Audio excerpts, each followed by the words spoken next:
Pollination. It is the transfer of pollen grain from anther to the stigma of a flower. अँथरपासून स्टिग्मापर्यंत pollen grain पोहोचणे याला pollination असं म्हटलं जातं. When pollen grains are transferred from anther to the stigma of a same flower or another flower of the same plant, it is self pollination. Okay, जेव्हा pollen grain transferred from anther of one flower to the stigma of another flower of a different plant of the same species, it is called cross pollination. याला काय म्हटलं जातं? Cross pollination. Pollination हे 3 प्रकारचं आहे. Autogamy, that is self pollination, geitonogamy आणि xenogamy. Autogamy पाहूया. ऑटोगॅमीमध्ये काय होतं की pollens are transferred from anther to the stigma of the same flower. Flower हे काय असतात? बायसेक्शुअल असतात आणि offsprings are genetically identical to their plants. Example is a pea. गायटेनोगॅमीचं एक्झाम्पल पाहूया. गायटेनोगॅमी म्हणजे काय? Transfer of pollen grains from anther of one flower to the stigma of another flower of the same plant. It is functionally similar to the cross pollination. Cross pollination सारखंच असतं हे, as it involves pollinating agents, but it cannot brings about genetic variation. Okay, आणि हा एक याचा ecological significance आहे. Example cucurbita maxima. It is similar to autogamy as pollen grains comes from the same plants. आता number 3 xenogamy पाहूया. Cross pollination. Transfer of pollen grain of one flower of one plant to the stigma of another flower of another plant belonging to the same species, एकाच जातीचे, with the help of pollinating agencies. It generates genetically varied. ना विद्यार्थी मित्र हो, आता आपण पाहणार आहोत सगळ्यात महत्त्वाचा पार्ट, तो म्हणजे पॉलिनेशन. आता आपल्या शेतामध्ये ज्यावेळेस आपण पोलन करतो, राईट, भेंडीचं पोलन म्हणा किंवा विविध बिबियाणं सीड्स वगैरे असतील, तर त्यांच्या फुलांचं आपण पॉलिनेशन करतो. त्याला पोलन असं म्हटलं जातं ग्रामीण भागामध्ये. तर ते पोलन का करावं लागतं, त्याची प्रोसेस काय आहे, आणि पॉलिनेशनचा फ्लॉवर्सवरती काय ॲडव्हान्टेज होतं, म्हणजे त्यांना काय बेनिफिट होतं, हे आपण सगळं पॉलिनेशनमधून समजून घेऊया. तर चला, let's get started now. Pollination. Pollen grains are being non motile. Pollen grains हे काय असतात? नॉन मोटाईल असतात. ते स्वतः मूव्ह होऊ शकत नाही. जसे की आपले स्पर्म्स जे असतात ते मोटाईल असतात. ओके, तसं पोलन ग्रेन मोटाईल नसतात, ते नॉन मोटाईल असतात. Okay, angiosperms have evolved the strategy to use a biotic agent like wind and water and biotic agents like birds, insect and snails. Okay, angiosperm, the flower, जे असे flower आहेत की जे angiosperm आहे, female flowers आहे, त्यांनी एक strategy evolve केली. कुठली? की त्यांनी काय केलं की बायोटिक आणि अबायोटिक एजंट जे आहेत ते यूज केलेत. ओके, कशासाठी? की पोलन ग्रेन जे आहेत, पोलन ग्रेन त्यांच्या स्टिग्मापर्यंत पोहोचतील याच्यासाठी. ओके, तर अबायोटिक एजंटमध्ये कोणकोणते आहेत? वाइंड आणि वॉटर, म्हणजे हवा आणि पाणी यांचा वापर करून पोलन ग्रेन्स काय करतात? स्टिग्मापर्यंत पोहोचतात. आणि बायोटिक एजंट जे आहेत, बर्ड्स, इन्सेक्ट आणि स्नेल्स, काही स्नेल्स आहेत, बर्ड्स आहेत, तर त्या बर्ड्सच्या पायांना म्हणा, चोचीला म्हणा, तर ते चिटकून काय होतात की पोलन ग्रेन त्या फुलांच्या स्टिग्मावरती, जे अँजिओस्पर्म आहे त्यांच्या स्टिग्मापर्यंत पोहोचण्याचं काम करत असतात. नाव to find to their flower, feeding the visitors and exploiting their mobility for pollination. आणि हे सगळं कशासाठी केलं जातं? पॉलिनेशनसाठी. अँड ऑल्सो सीड डिस्पर्जल, आणि सीड त्यापासून जनरेट होतं. कशापासून? फुलापासूनच सीड होतं आणि सीडचं रूपांतर नंतर फळामध्ये होत असतं. Okay, pollen grains are non motile and they are usually carried from flower to flower by means of external agent. External agent कोणकोणते? विंड, वॉटर, बर्ड, इन्सेक्ट आणि स्नेल हे एक्सटर्नल एजंटचा वापर करून पोलन ग्रेन हे कुठपर्यंत पोहोचतात? अँजिओस्पर्मपर्यंत पोहोचतात किंवा फ्लावरच्या स्टिग्मापर्यंत पोहोचतात किंवा flower to flower. Okay, flower to flower म्हणजे त्यांच्या आजूबाजूला जर अँजिओस्पर्म किंवा जिम्नोस्पर्म जरी असले, म्हणजे फिमेल फ्लावर किंवा मेल फ्लावर जर असले, तर हवेच्या याने ते इकडे तिकडे पोहोचू शकतात. Okay. Pollination is the transfer of pollen grains from anther to stigma of the flower. ना पॉलिनेशन काय आहे? पॉलिनेशन म्हणजे पोलन ग्रेनचं ट्रान्सफॉर्मेशन. कुठून कुठपर्यंत? From pollen grain to the stigma किंवा अँथर पासून ते स्टिग्मापर्यंत. हे जे अंतर ट्रान्सफर करायचं आहे पोलन ग्रेन्सला, कुठून? अँथर पासून ते स्टिग्मापर्यंत, या प्रोसेसला काय म्हटलं जातं? पॉलिनेशन म्हटलं जातं. ओके. मग आपल्याकडे जे मेल फुलं आहेत त्यांचं आपण काय करतो? काळ्या सकाळी तोडतो, राईट, आणि नंतर त्या काळ्या फिमेल फ्लावर जे आहेत ते त्याच्यावरती आपण अशा पद्धतीने घासून त्या जे पोलन ग्रेन्स आहेत त्या स्टिग्मावरती टाकतो आणि तिथून पुढे त्यांचं पॉलिनेशन होतं, सीड जर्मिनेशन तिथून पुढे व्हायला सुरुवात होते. तर ही एक बेसिक कन्सेप्ट आहे. It is the prerequisite for the fertilization because both of the male and female gametes are non-motile. Moreover, gametes are produced at two different sites. Okay, आणि ही प्री-रिक्विजिट आहे, ही एक पायाभूत गरज आहे. कशाची?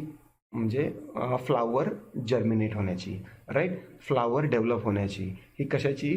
फर्टिलायझेशन होण्याची एक महत्त्वाची प्रोसेस आहे for both male and female gametes. आणि हे जे दोन्ही जे मेल आणि फिमेल गॅमेट्स असतात हे काय असतात? नॉन मोटाईल असतात, ते स्वतः मूव्ह होऊ शकत नाही. Moreover gametes are produced at the two different sides. आणि हे जे मेल गॅमेट आणि फिमेल गॅमेट आहेत हे वेगवेगळ्या साईट्सवरती डेव्हलप झालेले असतात किंवा वेगवेगळ्या झाडाच्या फांदीवरती किंवा वेगवेगळ्या झाडांवरती देखील हे काय झालेले असतात? डेव्हलप झालेले असतात. मग मेल फ्लावरचा जो अँथर आहे तिथला जो पोलन ग्रेन आहे या फिमेल फ्लावरच्या स्टिग्मापर्यंत पोहोचणे या प्रोसेसला आपण पॉलिनेशन असं म्हणत असतो. नाव self pollination is a type of pollination. आता आपण काय करूया की पॉलिनेशनचे प्रकार कोणकोणते आहेत ते आपण पाहूया. सगळ्यात पहिला आहे पॉलिनेशन. ओके, सेल्फ पॉलिनेशन म्हणजे असं एक फूल की ज्या फुलावरतीच म्हणजे मेल गॅमेट्स पण असणार आहे आणि फिमेल गॅमेट्स पण असणार आहे. म्हणजे त्याचा पोलन ग्रेन त्याच्या स्टिग्मावरती बाहेरून येणार नाही, तर ते सगळे एकाच फुलामध्ये असतं. ओके, तर त्याला सेल्फ पॉलिनेशन असं म्हटलं जातं. Self pollination is a type of pollination which occurs in a single flower or two flowers of a single plant. नाव आता हे कुठं होतं? एकतर सिंगल फ्लावर ज्याच्यामध्ये अँथर आणि स्टिग्मा हे जे दोन्ही आहेत हे एकामध्येच असतात, एका फ्लावरमध्ये असतात. Or two flower of a single plant किंवा एकाच झाडाचे दोन फुलं असतील, एक मेल फुल असेल आणि एक फिमेल फ्लावर असेल. ओके, तर यांच्यामध्येच ते सेल्फ पॉलिनेशन होतं. म्हणजे बाहेरचे पोलन ग्रेन येऊन त्या फिमेल फ्लावरवरती जर्मिनेट होतील असं होणार नाही किंवा त्याची शक्यता कमी असते किंवा असं पॉलिनेशन होऊही शकतं त्या फुलाच्या संदर्भात. पण मेजरली याच फुलाचे अँथरचे पोलन ग्रेन एकाच झाडाच्या म्हणजे एकाच प्लांटच्या अँथर त्या प्लांटच्या फिमेलच्या स्टिग्मावरती पडतील, त्यावेळेस ते पॉलिनेशन होतं, त्याला सेल्फ पॉलिनेशन असं म्हटलं जातं. In contrast, cross pollination is the transfer of pollen grain from the another anther of one flower to the stigma of another flower. Okay, आणि क्रॉस पॉलिनेशन, सेल्फ पॉलिनेशन आणि cross pollination अशा दोन संकल्पना आहे. Cross पॉलिनेशनमध्ये काय होतं की एक फूल आहे आणि दुसऱ्या झाडाचं जे फूल आहे त्याचे पोलन ग्रेन त्या स्टिग्मावरती येतात, याला क्रॉस पॉलिनेशन म्हटलं जातं. अर्थात ते झाड दुसरं असणार आहे. ओके, सेम स्पीसीजचं. म्हणजे गुलाबाचं जर झाड असेल तर दुसऱ्या गुलाबाच्या झाडाचं सेम स्पीसीज म्हणजे दुसऱ्या गुलाबाच्या झाडाचा जो अँथर आहे पोलन ग्रेन आहे त्याचा एका गुलाबाच्या दुसऱ्या गुलाबाच्या जातीच्या फुलाच्या झाडाच्या फिमेल फ्लावरवरती म्हणजे स्टिग्मावरती पोहोचवणं याला क्रॉस पॉलिनेशन असं म्हटलं जातं. Okay, pollination can be further divided into 3 types on the basis of source of pollination. नाव आता पॉलिनेशनचे जे आहे ते 3 टाईप दिलेले आहेत. म्हणजे कशा पद्धतीने सोर्स त्यांना कसला आहे यानुसार त्यांचे पॉलिनेशनचे 3 टाईप पडलेले आहेत. ऑटोगॅमी किंवा ऑटोगॅमीला काय म्हटलं जातं? Self pollination. ओके, आपण आता ऑटोगॅमी पाहूया. It is a type of pollination in which bisexual flower is pollinated bye its own pollen grain. स्वतःच्याच पोलन ग्रेननी पॉलिनेशन होणं याला काय म्हटलं जातात? ऑटोगॅमी म्हटलं जातं. ओके, स्वतःचाच पोलन ग्रेन स्वतःच्याच त्या फिमेलच्या स्टिग्मावरती, फिमेल फ्लॉवरच्या स्टिग्मावरती पडणार, बेसिकली एका झाडाच्या, राईट. तर त्या जे पॉलिनेशन होतं त्याला सेल्फ पॉलिनेशन म्हटलं जातं आणि या पॉलिनेशनच्या प्रकाराला ऑटोगॅमी असं म्हटलं जातं. ऑफस्प्रिंग म्हणजे त्यांची जी मुलं आहेत किंवा डॉटर सेल्स आहेत, offspring are genetically identical to their parents. आणि जे मूळ झाड असेल त्याच्यासारखेच गुणधर्म कशात असणार आहे? त्या ऑफस्प्रिंगमध्ये असणार आहे. एक्झाम्पल पी प्लांट, वाटाण्याचं जे झाड आहे ते वाटाण्याच्या झाडाचं या पद्धतीनेच काय होत असतं? पॉलिनेशन होत असतं. नाव नंबर 2ला आपण पाहणार आहोत गायटेनोगॅमी. गायटेनोगॅमी म्हणजे काय आपण ते पाहूया आता. It is the transfer of pollen grain to the stigma of a different flower produced on the same plant. Same plant, okay, same plant असेल आणि सेम प्लांटचा पोलन ग्रेन, जे 2 प्लांट आहेत ओके आजूबाजूला, तर त्यांचा एकाचा पोलन ग्रेन तो कुठे जाणार? फिमेल फ्लावरच्या स्टिग्मावरती पोहोचणार. ओके, तर याला काय म्हटलं जातं? Geitonogamy. It is a functionally similar to the cross pollination. It involves the pollinating agent. Okay, यामध्ये काय होतं की हे थोडंसं क्रॉस पॉलिनेशन सारखंच आहे. ओके, क्रॉस पॉलिनेशन सारखंच आहे, कारण यामध्ये एक पॉलिनेटिंग एजंट जरूर लागत असतो. But it cannot bring about genetic variations.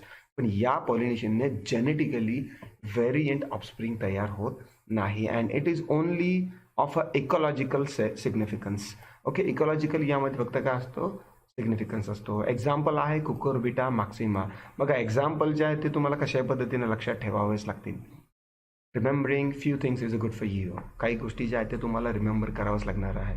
Okay, तर याचं एक्झाम्पल आहे cucurbita maxima. It is similar to autogamy of as a pollen grain come from the same plant. Same प्लांटचे काय असतात? म्हणजे एकाच झाडाचे. तरी मी तुम्हाला अगोदर जर 2 झाड म्हटलं असेल तर एकाच झाडाचे 2 जे फुलं आहेत, समजा एक या फांदीवर आहे आणि एक या फांदीवर आहे, तर या फांदीवरच्या मेल किंवा अँथरचे जे पोलन ग्रेन आहे ते फिमेल फ्लॉवरच्या स्टिग्मावरती पडणं याला गायटेनोगॅमी असं म्हटलं जातं. ओके, देन नाव आहे झेनोगॅमी. क्रॉस पॉलिनेशन किंवा आउटब्रीडिंग याला म्हटलं जातं. आता झेनोगॅमी आपण काय ते पाहूया. It is a type of cross pollination. हे काय आहे? Cross pollination Wien pollen grain of one flower is deposited on the stigma of a flower of a different plant belonging to the same species. With the help of pollinating agent, it generate genetically varied offspring. Now आता cross pollination म्हणजे काय? Pollen grain असतात एका फ्लावरचे आणि ते कुठे deposit होतात? स्टिग्मावरती ऑफ अ फ्लावर. कोणावरती? स्टिग्मावरती एका फ्लावरच्या of a different plant. Different plant म्हणजे एका लाईनमध्ये असे झाडं असतील. ओके, तर एक प्लांट आणि दुसरं प्लांट असे एका लाईनमध्ये 10 प्लांट असतील. तर या प्लांटवरती समजा एखाद्या प्लांटवरती त्यापैकी फिमेल फ्लावर आहे आणि मेल फ्लावर आहे, तर मेल फ्लावरचे जे पोलन ग्रेन्स आहेत त्या दुसऱ्या जे फिमेल फ्लावर आहे त्याच्या स्टिग्मावरती through the pollinating agent, biotic किंवा अबायोटिक एजंटच्या थ्रू त्या स्टिग्मावरती पोहोचणे आणि तिथून पुढे फर्टिलायझेशन होणे, या प्रोसेसला झेनोगॅमी असं म्हटलं जातं. आणि जे जेनेटिकली ऑफस्प्रिंग तयार झालेले असतील त्यांची जी जात आहे ती थोडीशी वेगळी झालेली असते. ओके, म्हणजे थोडीशी ॲडव्हान्स म्हणा किंवा थोडीशी लो क्वालिटीची अशी देखील जात ती तयार होऊ शकते. Okay, majority of flowering plant depend on the transfer of the pollen grain. आता फ्लॉवरिंग प्लांट जे आहे ते डिपेंड कशावर होतात की पोलन ग्रेन तिथपर्यंत पोहोचतील की नाही यावरती. Most of the food and fibrous crops grown through out the world. Okay, जे महत्त्वाचे जे खाद्य पिकं आहेत ओके, तर ते कशावरती डिपेंड असतात की पॉलिनेशनवरती डिपेंड असतात. Okay, depend on the pollination for the reproduction. त्यांचं पॉलिनेशन झाल्यानंतरच रिप्रोडक्शन होऊ शकतं. Okay, the agents are responsible for the pollination have been grouped into the main 2 categories. Okay, नाव आता जे आपले शेतातली पिकं आहेत तर त्यांचं उत्पादन वाढण्यासाठी किंवा रिप्रोडक्शन होण्यासाठी बायोटिक आणि अबायोटिक एजंट्सचा वापर करून अँथरचे पोलन ग्रेन स्टिग्मापर्यंत पोहोचणं या प्रोसेसला पॉलिनेशन म्हटलं जातं. आणि या पॉलिनेशन प्रोसेससाठी जे मदत करतात बायोटिक किंवा अबायोटिक एजंट्स ते कुठल्या पद्धतीचे आहे ते आपण पुढे पाहूया. ओके, यामध्ये दोन महत्त्वाच्या एजंट्स आहेत. नंबर एक अबायोटिक एजंट आणि दुसरा आहे बायोटिक एजंट्स. ओके, अबायोटिक आणि बायोटिक. बायोटिक म्हणजे की बायोलॉजिकल एजंट्स म्हणजे जीवित, राईट? जसं की इन्सेक्ट असतील, बर्ड्स असतील किंवा स्नेल्स असतील, तर यांच्यापासून बायोटिक एजंट्स, हे जे बायोटिक एजंट्स आहे यांच्यापासून पॉलिनेशन होतं. आणि अबायोटिक एजंट म्हणजे नॉन बायोटिक असं म्हटलं तरीही चालेल, किंवा मृत, किंवा ज्यांच्यामध्ये जीव नाही अशा, जसं की वारा, पाणी. ओके, या गोष्टीपासून अबायोटिक एजंट्स असतात. तर आपण सर्वप्रथम पाहूया अबायोटिक एजंट म्हणजे काय. Now, abiotic agent, these are non-living agents which include wind and water. Now, abiotic agent म्हणजे नॉन बायोटिक एजंट हे काय असतात, नॉन लिव्हिंग असतात, निर्जीव वस्तू असतात, जसं की वारा आणि वॉटर म्हणजे पाणी. ओके, नाव आता आपण पाणी आणि वारा यापासून कसल्या पद्धतीचे पॉलिनेशन असतात ते आपण पाहूया. सर्वप्रथम आपण वाऱ्यापासून, वाइंडपासून कोणतं पॉलिनेशन होतं आणि त्या पद्धतीला काय म्हटलं जातं आपण ते पाहूया. पॉलिनेशन बाय वाइंड, वाऱ्यापासून जे पॉलिनेशन होतं म्हणजे बेसिकली वारा सुटतो आणि या साईडने जर वारा आला असेल आणि मेल फ्लावर इकडे असेल तर त्याची पोलन ग्रेन उडून या फिमेल फ्लावरच्या स्टिग्मावरती पडतात. ओके, तर या पद्धतीने जे पॉलिनेशन होतं, या पद्धतीमध्ये अबायोटिक एजंट वारा आहे आणि या वाऱ्यामुळे जे पॉलिनेशन होतं म्हणून त्याला पॉलिनेशन बाय विंड असं म्हटलं जातं आणि याला ॲनिमोफिली असं म्हटलं जातं. Okay, most of the important crops plant are wind pollinated. आपल्या शेतामधले जी काही क्रॉप असतात, ओके, तर ते काय असतात की विंड पॉलिनेटेड असतात. जसं की गव्हाची जे गव्हाचे आपण प्लांट्स पाहिले, समजा गहू शेतात जर लावलेला असेल तर गहू आपण फार जवळजवळ लावतो, बरोबर. गव्हामध्ये काय होतात की वारा आल्यानंतर जे मेल फ्लावरचे जे अँथर्स आहेत, पोलन ग्रेन्स आहेत, ते फिमेल फ्लावरच्या स्टिग्मावरती इझिली येतात. म्हणून आपण गहू जो आहे तो फार जवळजवळ लावतो आणि या वाऱ्यामुळे काय होतं की त्यांच्यामध्ये पॉलिनेशन होतं. ओके, तर हे मेजरली काय होतं की crop plants are wind pollinated आणि हे जे सगळं आहे हे क्रॉपमध्ये होत असतं. हे दिस इन्क्लूड्स व्हीट. बघा उदाहरण दिलेलं आहे की याच्यामध्ये कशामध्ये गव्हाचं उदाहरण दिलेलं आहे, राईस दिलेलं आहे, कॉर्न दिलेला आहे. कॉर्न म्हणजे काय, मका. ओके, राई दिलेली आहे, barley and oats. Palm also wind pollinated. पामचं जे झाड आहे ते देखील काय असतं की विंड पॉलिनेटेड होत असतं. नाव अडॅप्टेशन्स इन ॲनिमोफिलस फ्लावर. ॲनिमोफिलस म्हणजे काय की असे झाड की जे वाऱ्यामुळे काय होतात, पॉलिनेशन त्यांच्यामध्ये होत असतं. म्हणजे त्यांच्यामध्ये ॲनिमोफिलस असं त्याला म्हटलं जातं. अडॅप्टेशन काय केलेलं आहे, वाऱ्यामुळे ज्या फ्लावर्समध्ये, ज्या क्रॉपमध्ये पॉलिनेशन होतं तर हे होण्यासाठी त्या फ्लावर्सने काहीतरी अडॅप्टेशन केलेलं आहे. ओके, तर ते काय केलेले पाहूया. The flowers are small and conspicuous colourless. Okay, flowers काय असतात या झाडांचे, छोटे छोटे असतात. ओके, आणि इन्कॉन्स्पिशियस कलरलेस असतात म्हणजे त्यांना कसलाही गंध नसतो आणि कलरलेस असतात. विदाऊट नेक्टर असतात, त्यांच्यामध्ये कसलाही मध नसतो. फ्रेग्रन्स म्हणजे त्यांच्यामध्ये ऑर्डर म्हणजे त्यांच्यामध्ये सुगंध कसलाही नसतो. Pollen grains are light in weight. याचे पोलन ग्रेन्स कसे असतात, फार लाईट असतात. जर ते अवजड असते तर ते तेवढ्या म्हणजे सहजपणे त्या फिमेलच्या स्टिग्मावरती पोहोचले नसते, राईट. पोलन ग्रेन कसे असतात की वजनाने कमी असतात, तर ड्राय असतात, राईट. त्यांच्यामध्ये मॉइश्चर वगैरे काही नसतं, ड्राय असतात and produced in a large number two increase the chances of pollination considering wastage of pollen grains. आणि हे जे पोलन ग्रेन्स असतात हे खूप जास्त प्रमाणात असतात, कारण कधी कधी काय होतं की पोलन ग्रेन जे आहेत ते वेस्टेज जातात. ओके, फिमेलच्या स्टिग्मापर्यंत ते पोहोचत नाही म्हणून त्यांची संख्या खूप जास्त असते. ओके, आणि याचा स्टिग्मा पाहूया. फिमेल फ्लावरचा स्टिग्मा कसा असतो, फिदरी असतो. Feathery to trap pollen grains carried by the wind currents. Okay, आणि याचे जो फिदरी स्टिग्मा असतात म्हणजे त्याला थोडेसे पंख वगैरे असतात की जर एकतर पोलन ग्रेन काय होतात, वेस्ट जातात आणि जास्त वेस्ट न जावे म्हणून ते काय करतात की त्यांचे फिदर्स वगैरे बाहेर काढतात आणि पोलन ग्रेन्स त्यामध्ये अटकतात. ओके, आणि नंतर मग ते जर्मिनेट होऊन कशामध्ये, एम्ब्रिओ सॅकपर्यंत पोलन ट्यूबच्या थ्रू चालल्या जातात.